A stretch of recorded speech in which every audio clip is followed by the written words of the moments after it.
ثبت في الصحيحين أن النبي صلى الله عليه وسلم زوج رجلا فقيرا بما عنده من القرآن.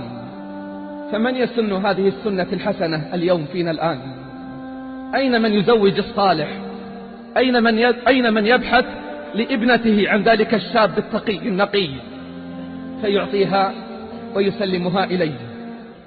تقول السير في مجلس سعيد بن المسيب يحضره عشرات بل مئات من الشباب الصالحين.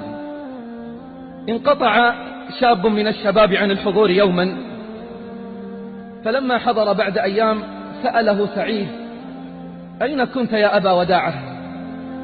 أين كنت يا أبا وداعة؟ قال: ماتت زوجي وانشغلت بدفنها وعزائها. فقال سعيد رحمه الله: هلا أخبرتنا حتى نعزيك ونواسيك؟ ثم قال له: هل نويت بأمر بعدها؟ هل عزمت على زواج بعدها؟ قلت: ومن يزوجني وأنا لا أملك إلا 3 دراهم؟ قال سعيد: سبحان الله، 3 دراهم لا تعف مسلما؟ الله أكبر، 3 دراهم لا تعف مسلما؟ قلت: ومن يزوجني؟ قال: أنا. قلت: ابنة سعيد بن المسيب الذي يخطبها الأمراء والوزراء ويردهم عنها. تدري لماذا؟ لأنه يريد لها صاحب الدين والخلق، ما نظر إلى الجاه ولا للحسب والنسب، يريد أن يعطي تلك الأمانة التي استرعاها الله إياها، يسلمها في يد أمينة. قال: أنا أزوجك. قلت: ابنة سعيد بن المسيب التي يخطبها الأمراء والوزراء فيردهم؟ قال: أنا أزوجك.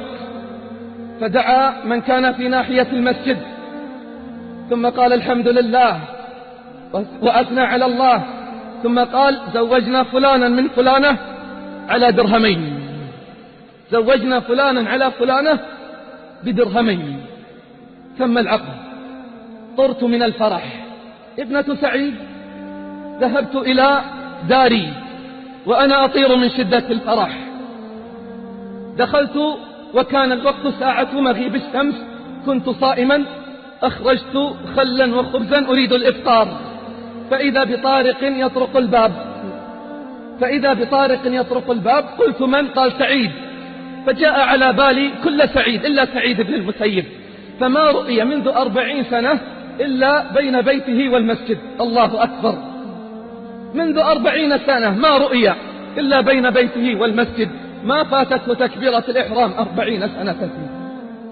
يقول: فجاء على بالي كل سعيد إلا سعيد بن المسيب، فتحت الباب فإذا بسعيد بن المسيب. قلت: لقد رجع في كلامه، لقد رجع في كلامه. قلت: لماذا أتيت؟ كان حري بك أن تستدعيني وأنا آتيك؟ قال: مثلك يؤتى إليه، أنت إنسان زوجناك وأعطيناك، خفت أن تبيت عازبا هذه الليلة فيحاسبني الله على عزوبيتك. فإذا بسواد من خلفه دفعها داخل الباب، سقطت من حيائها، ثم قال: بارك الله لك وبارك عليك، هذه زوجك، أسأل الله أن يوفق ويصلح بينكما. ثم ذهب في طريقه. يقول: فنظرت إليها فإذا هي من أجمل النساء، والله ما رأت عيني أجمل منها. فصعدت إلى سطح المنزل، ناديت جيراني، قلت لهم: سعيد بن المسيب زوجني من ابنته وقد أتى بها هذه الليلة، انزلوا عندها أذهب لأخبر أمي بالخبر. فذهبت أخبر أمي، فقالت لي: وجهي من وجهك حرام، والله لا تقربنها إلا بعد 3 أيام حتى أزينها كما تزين العروس. بعد 3 أيام أدخلت عليها، والله ما رأت عيني أجمل منها، إن تكلمت أحسن الكلام، وإن سكتت على أجمل مقام. مكثت معها شهرا كاملا لم أرى منها إلا صيام وقيام. بعد شهر أردت الذهاب إلى مجلس سعيد، قالت: إلى أين تذهب؟ قلت: إلى مجلس سعيد لطلب العلم. قالت: اجلس فإن علم سعيد كله عندي، اجلس فإن علم سعيد كله عندي. ذهبت إلى مجلس سعيد بعد شهر، فلما رآني تبسم ولم يكلمني حتى انفض الجمع من المجلس. فلما انفض جئته وجلست بين يديه. قال: كيف ضيفكم؟ قلت: على أحسن حال. قلت: على أحسن حال. قال: إن رأيت ما لا يعجبك فالعطى. ثم أعطاني 20,000 دينار وقال: استعن أنت وإياها على قضاء حوائجكم. أين لنا بمثل سعيد اليوم؟ أين لنا بمثل هؤلاء؟ الزنا في كل مكان، والشاشات والقنوات عاتت فسادا في الأخلاق والأعراض.